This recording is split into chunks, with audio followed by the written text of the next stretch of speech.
Hey guys, I'm Jackie Brubaker. I'm an author, producer, 2-time Emmy Award winner, and host of That Girl the Podcast. Each week, I bring on inspiring people and stories to help you become that girl or that guy in your life. That Girl the Podcast is based on the romantic comedy That Girl a Novel, which is now available as a podcast to listen to. Listen to each chapter about finding yourself and adulting in LA. Find That Girl a Novel everywhere you listen to your podcasts. You can also find it on Amazon to buy the Kindle or paperback of.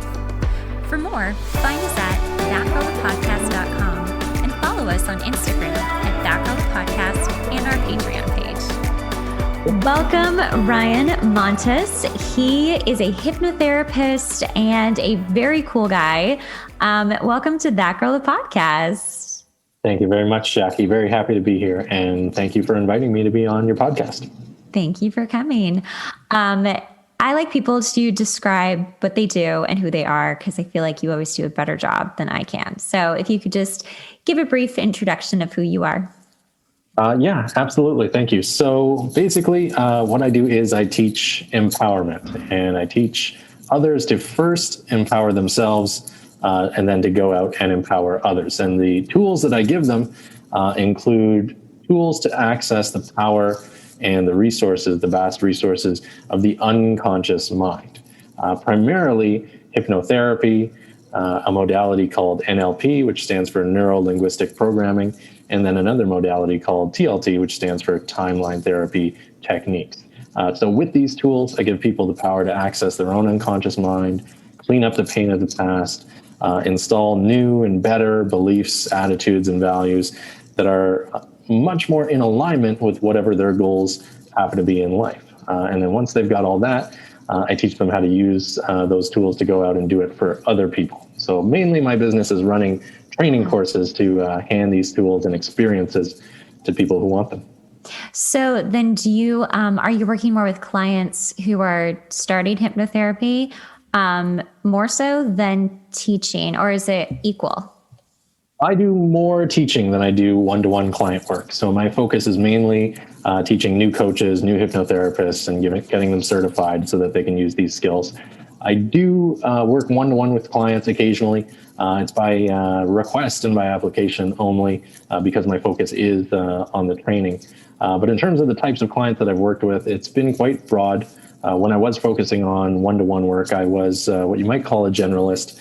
So I helped people with a range of issues, smoking cessation, weight loss, motivation, unresolved negative emotions, limiting beliefs, you name it. Anything that was in the wheelhouse of an unconscious mind worker, I was there. That's very cool. So start from the beginning. How did you first hear about hypnotherapy, and when did it occur to you, like, I need to start learning this? Yeah. So it kind of goes way back, actually. This is now my first business, but it's my third career. So a number of years ago, I was actually a private detective. I was a private investigator. Oh my goodness. That's so cool. Thank you. Thank you. That was my first, real career, real job. And so I spent much time on the road. I was actually a field surveillance operative. So I would spend a lot of time doing stakeouts, following people around, watching buildings, watching people. And, it had its ups and downs, and it had its pluses and minuses. And it gave me a lot of time to sit in vehicles alone, not doing much. And so while my eyes were generally occupied, my ears were not. So when, the novelty of music and other stuff wore off, I started listening to audiobooks, and I started listening to audio training courses. And I started, expanding my mind that way. And that's what sent me down my self-development and self-empowerment journey. Back then I had trouble with anxiety and social anxiety and shyness and all kinds of things like that. And so I started listening to books about that. And then that got me into autobiographies of successful people and all these different topics. And I started to notice what I would call a common thread. Or an unspoken theme amongst all of these people who had overcome the problems that I had overcome and who had overcome other significant problems. And that common theme was accessing the unconscious mind, everything that was happening outside of their own conscious awareness, and finding out what limiting beliefs they have or had that were manifesting as negative results in their life. And so that was what opened my eyes to things like hypnosis, hypnotherapy, and at the time, NLP, neuro-linguistic programming, which is another means of accessing the unconscious. From there, I finished my career as a detective. I was in the military for a while. And some of the things I observed in the military, I was with the Canadian Army for about 5 years, was that a lot of their training tactics and techniques and a lot of the psychology of being a soldier very much resembled the teachings of hypnosis and NLP trainers. The content, of course, was different, but the context of learning and the intensity of learning and changing beliefs was there, present in my, training as a soldier. And then I left the military, left that career behind, and I decided it was time to start my own business. And initially, I thought I was going to get into law. I had a background in the military and private investigation, and so I started studying law at school and finished a program with honors. And towards the end of that, I thought, I could really spruce up my self-confidence and sales ability and, persuasive ability a little bit more. And so I decided to invest in formal training in hypnosis and NLP. Because up until then, it had only been self-study, purchasing courses online and watching lectures and stuff, but no actual formal training. So I went and I did a formal training course. It was about 8 days long, and it massively changed my life. It far, far, far exceeded my expectations.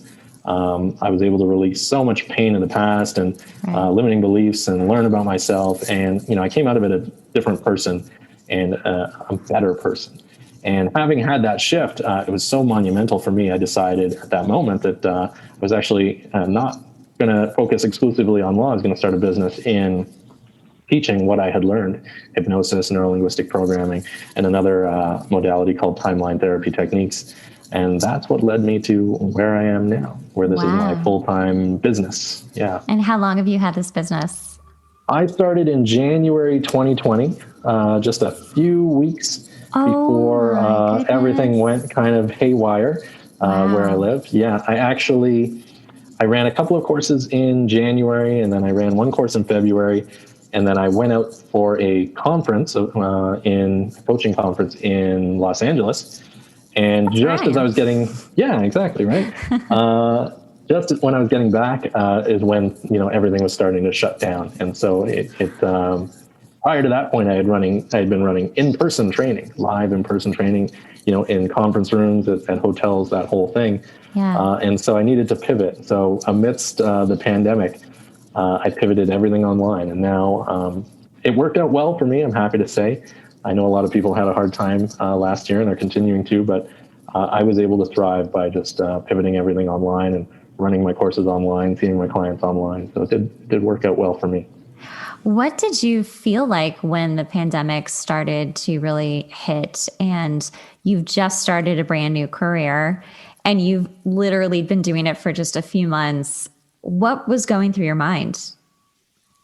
Yeah, I wouldn't say that it was like panic or anything like that. By that point, I had gone through and I'd spent the time, money, and energy to become a trainer of hypnosis and NLP. And nobody does that without getting really good hold on their own emotional stability and taking really good control of their own life and circumstances. So when it happened, I just saw it as, another challenge. I'm reluctant to say opportunity. That might be a little bit over optimistic, although it did turn out to be quite a good opportunity for me. It was just a matter of, correcting course and adjusting my plan to the new reality. And, I can't say that I'm exceptional or a genius or anything like that. Really, it was the tools that I had learned, that I'd taken the time to invest in learning and absorbing, that gave me the power and the confidence and the behavioral flexibility to really get through last year. Because you're right, it was an awkward time to be starting a business, particularly one that involved face-to-face training. But having been a self-empowerment trainer, that was my business, so it turned out okay for me. That's amazing. Congratulations. I thought you had been doing this for years and years and years, which you have been, but professionally, just a year. Yeah. So When, so you're in law school and you're just like, I'm just passionate. I'm just more passionate about this. Or when was the moment when you knew, like, I want to create this business? I'm done with law. Yeah. So I never really decided that I was done with law. Okay. And I'm still kind of, it's still a big part of my heart. And I have family working in that industry as well. So it's something that I would say it's more so, back burner is not a good term, but it's still in my mind, still in my heart. Although now I have a whole company teaching hypnosis and hypnotherapy and NLP. But the shift happened on a particular day during that formal training course that I mentioned earlier. So I was almost done my training, studying law. I don't want to give people the wrong idea. It wasn't really law school per se. It was a college program where I was training to become a paralegal, in fact, which is a licensed position in Canada. But anyway, so it was in that NLP hypnosis training course. So about 2/3 of the way through, we did a set of techniques that revolved around removing unresolved negative emotion. So we went through and we used these patterns to clean up unresolved anger, sadness, fear, hurt, guilt, shame, rage, all of these things that most people have running under the surface to some degree or another. Mm-hmm. And then to address limiting beliefs at the unconscious level as well. And for me, having been, a soldier and a private investigator for a number of years, I was carrying some very, traumatic memories with me that manifested. Yeah, right. And they manifested in unpleasant ways sometimes in my day-to-day life. Mm-hmm. And so it was one afternoon during that training course where we finished those processes and we were just having a class discussion. And somebody said something that normally would have triggered very unpleasant memories for me. Very unpleasant, right? And, I sat there in the room and kind of braced myself for bad feelings, for what you might call an episode, right? Mm-hmm. And it didn't come. And I sat there and I remember like clenching my fists and closing my eyes, and it didn't come. And then after a few seconds, I opened my eyes and looked around at the very different world around me, realizing that everything was different. And I sort of sat there thinking about what had happened and going through memories in my mind that used to cause significant pain for me. Mm-hmm. And realizing that while the memories were there, the learnings were there, the people were there, all of that emotional discomfort and unresolved negative emotion was gone. The pain had been disconnected and the memory remained. And it was at that moment where I realized, I couldn't hold these tools and these experiences for myself. I had to bring them to the world. I had to share them with other people. So that's very powerful. And I think that's a great place to start understanding more about what hypnotherapy is and how it works. I did hypnotherapy for at least a year, maybe even a year and a half. And the way I even ended up doing it was a friend of mine was in school and he's like, I need a guinea pig. Will you be a guinea pig? And I was like, sure, I need help. So yeah, this was quite a while ago. But, I remember going in thinking this isn't going to work. This is silly. I'm just going to be a good friend, show up for him. And we did the session and we had talk therapy first. And then we did the actual hypnotherapy. And afterwards I was like, that was nice, but, I was awake and I didn't feel like I was out of my body or anything, it's just everything was, I was super aware. And I left thinking, okay. And I think we were seeing each other once a week or something.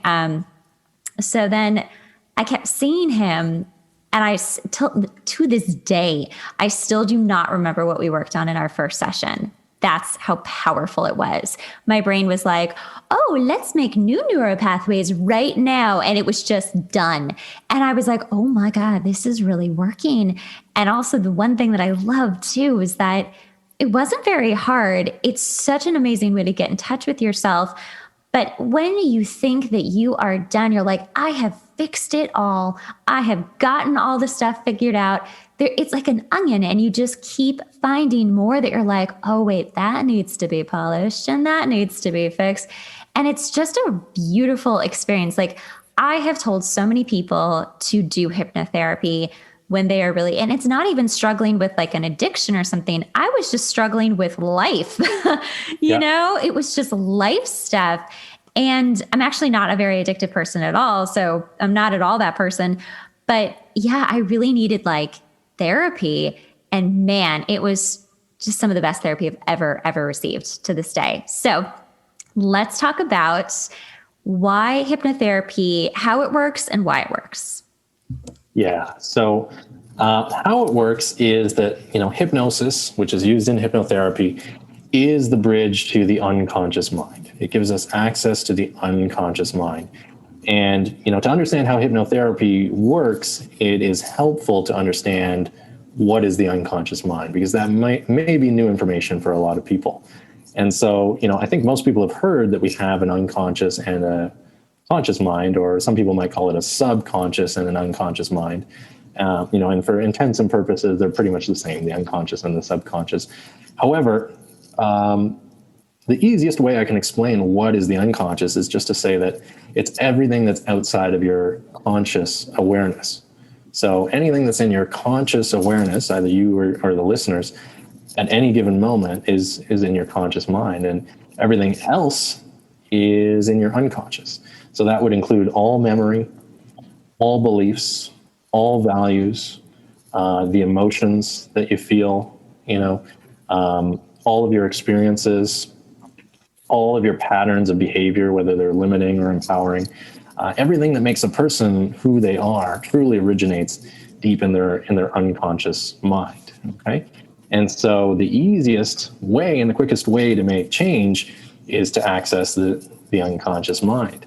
Trying to force change through, hard thinking sometimes can be counterproductive, right? Often it's slow, or it can even be counterproductive. So the power of hypnotherapy and NLP and any of these tools that access the unconscious is truly in bypassing the part of you that often sabotages your success or your attempts for change, which is in fact your conscious mind, your overthinking mind.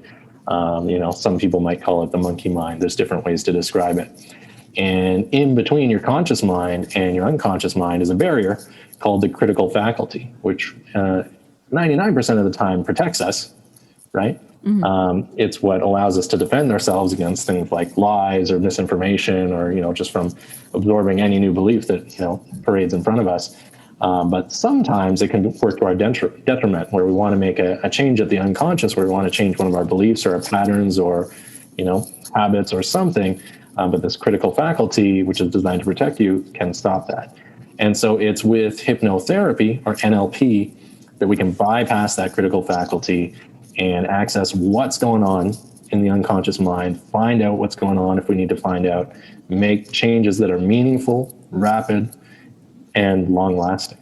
And so in order to do that, a hypnotherapist or another practitioner has, a series of tools, series of modalities that allow them to hypnotically bypass that critical faculty and make the changes that are appropriate for either themselves, if they're working on themselves, or their clients. Okay, hold on, I have to cough. Yeah. I was like, he's going to come to a period. I can feel it.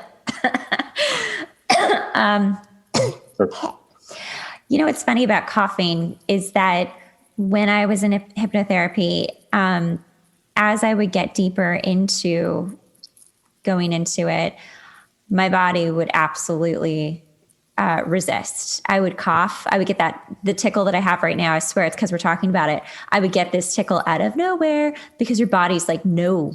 We don't want to go further. This is scary. We are vulnerable. Your body will actually twitch. It's a whole thing. It's a whole thing. Let's talk more about that actually, because that's really unexpected. A lot of people wouldn't think that would happen. Let's talk about how your subconscious is, like you just said, that part of your brain is trying to protect you. Yeah, your subconscious is making every effort to protect you. Your unconscious is doing that. And the unconscious mind has what's called prime directives, which is basically a set of mandates that the unconscious mind, and this is universal amongst humans, the unconscious mind is looking out for. And there's a hierarchy of these prime directives. Yeah. And the very highest one is to protect you, is to protect your life, your body, and your being. And so it's not so much that it has a perfect definition of what is a danger to you and what is not, because ultimately you and I consciously know that hypnotherapy is no danger to you, right, and is for your betterment.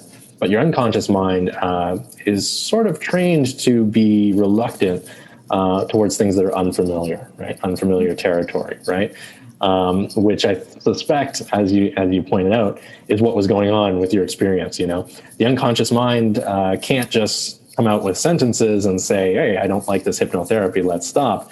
It can't communicate with the outside world that way, but it can communicate through, seemingly unconscious behavior such as coughing or pain or things to disrupt situations that it's uncomfortable with. And so, that's just a matter of the unconscious mind like you said, feeling uncomfortable with a situation. And the way I teach hypnotherapy, I always factor that into the process for my students. For my students that are becoming hypnotherapists, we want to preempt any resistance from the unconscious mind for the betterment of the client, for the sake of the client getting the change that they want. And one of the best ways to do that is before we do any kind of, hypnosis induction, before we get into any kind of hypnotic language, is to explain to the client all about hypnosis, what's going to happen, to set up positive expectations in their mind, and also to alleviate any fears that they may have either consciously or unconsciously about hypnosis. So one of the big things that makes it, challenging for a person to really surrender to the hypnotic process is any myths or misunderstandings or misbeliefs that they have about hypnosis, because everybody's heard the word hypnosis. Therefore, everybody has some idea of what it may or may not be. But most people don't have an accurate understanding of what it is. They've learned about it from movies or television, or they've seen stage hypnosis shows like on cruise ships or back in college or whatever. I'm still questioning how those happen, actually. Still, yes. They're joking, right? This is like a setup, because that's not real. Yeah, actually, I joke with my students. I spend about a 15-minute module on my courses teaching them how stage hypnotists do what they do, and sort of spoiling the magic behind it, because stage hypnosis very much is a mixture of real hypnosis, but also showmanship and illusion, right? Definitely. To create this entertaining show, right? Yeah. The problem with that, just like you say, is that if people believe that's reality and that a stranger can, say a few magic words, wave a watch, and take control of their mind, obviously part of them is going to be reluctant when they're sitting in the hypnotherapist's office. Totally. Right? So a big part of, bringing a client in is just making them comfortable, communicating to them that they're going to be in total control of their mind and their body and everything during the session, and that it's actually impossible in a hypnotherapy session for anybody to make them do anything that they would be uncomfortable with, or that would make them feel silly or embarrassed, or to make them, some people have the idea that they'll reveal all their deepest, darkest secrets as soon as they go into a hypnotic state, and that's certainly not the case. And when we alleviate all these myths, and there's other ones around it, and give a client or a person a really good understanding about what hypnosis actually is all about in a therapeutic or a clinical setting, generally they're much, much, much more ready and able to go into what we would call a trance state, where they have access to their unconscious mind to make changes.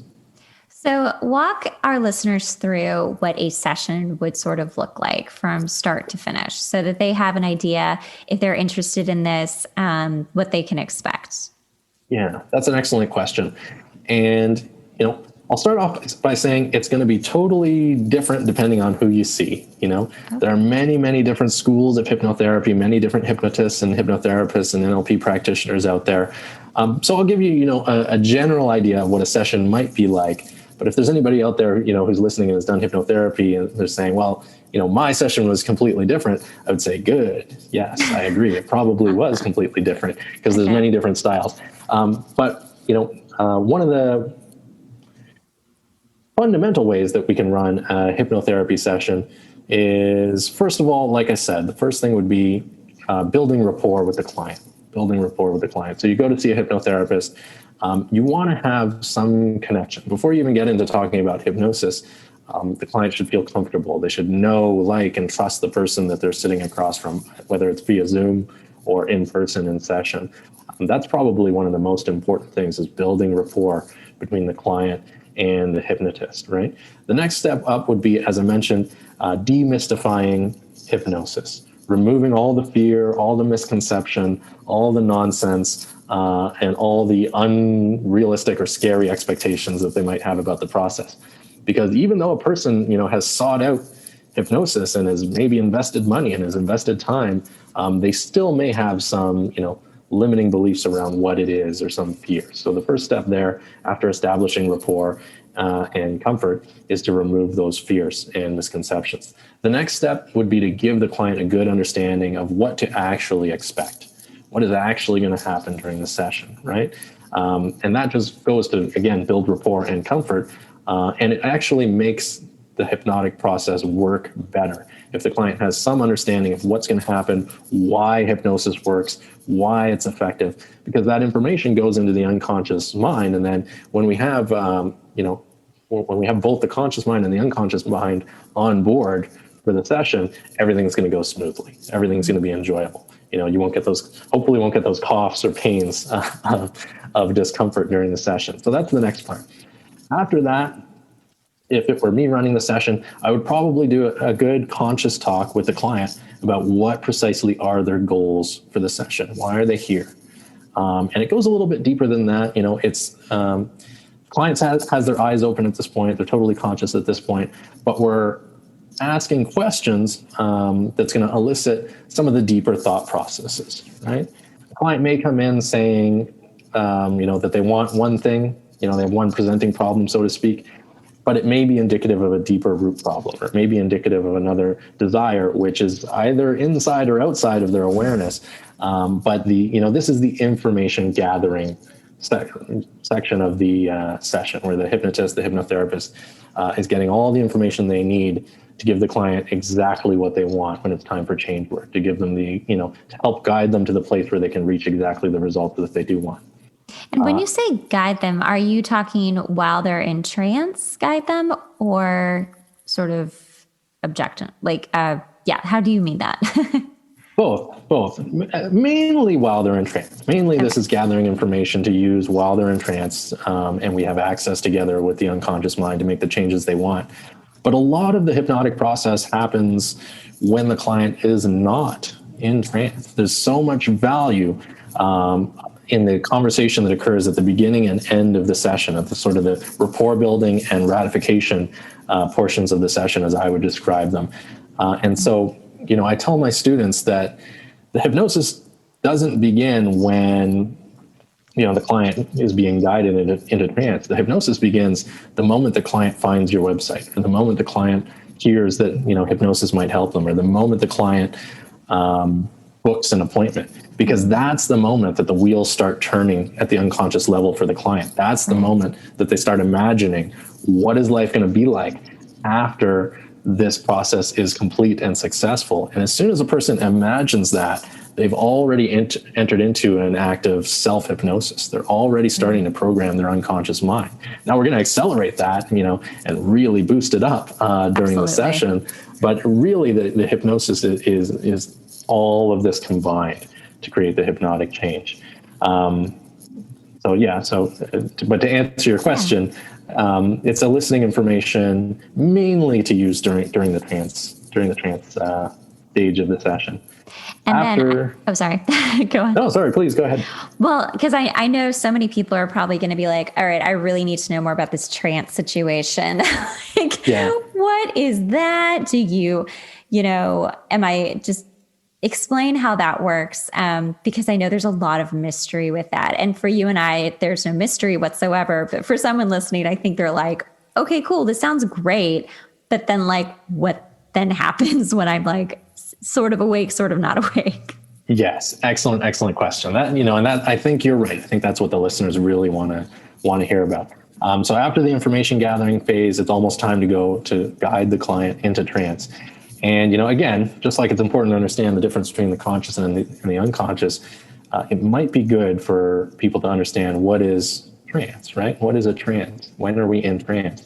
And the surprise for most people is that if you're a human being and you're alive, you've been in trance thousands or hundreds of thousands of times throughout your life. Most people go in and out of trance many, many times every day. I mean, a conservative estimate would be 30 times a day, but a more realistic estimate is that people enter and exit many trances hundreds or thousands of times per day, because a trance is merely a moment of increased focus, right, which is aligned with communication between the conscious and unconscious mind, right? There's different kinds of trance, there's different levels of trance, depending who you ask. But for example, anytime you're watching television and you're really focused on what you're watching, well, that's a type of trance. In fact, a person wouldn't be able to enjoy or consume information from television if they weren't able to enter into a light trance in order to do that.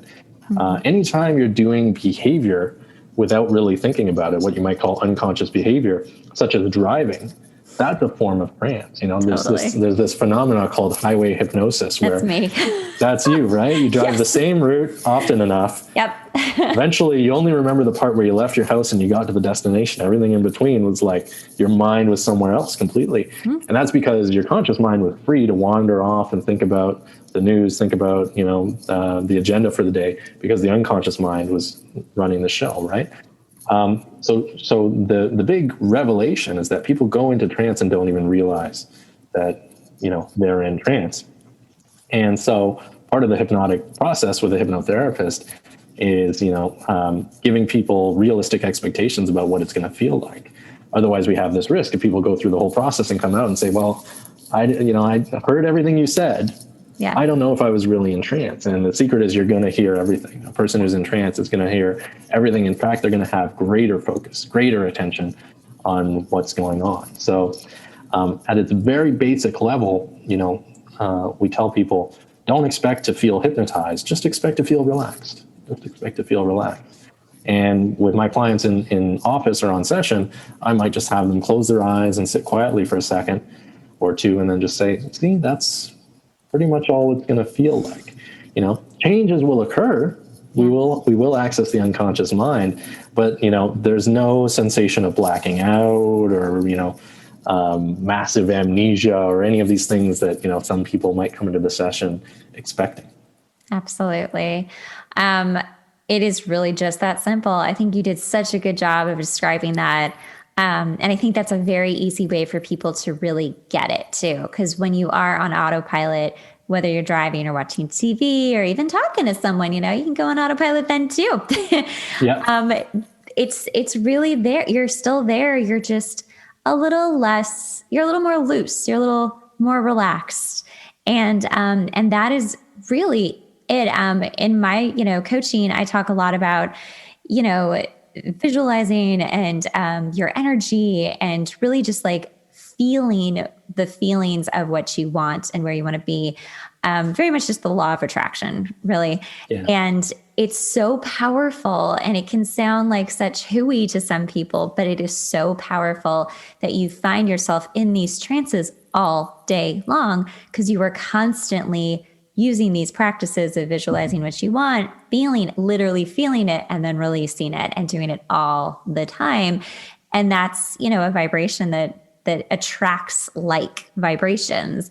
Yes. And that's the most interesting thing with hypnotherapy is that you are able to go inside, create a new neural pathway that your brain is like, cool, we're going this way now. All right, we go this way. And then it changes your life like immediately. It's so incredible. And it's very much the same as what I'm doing, just kind of slightly different, Yeah.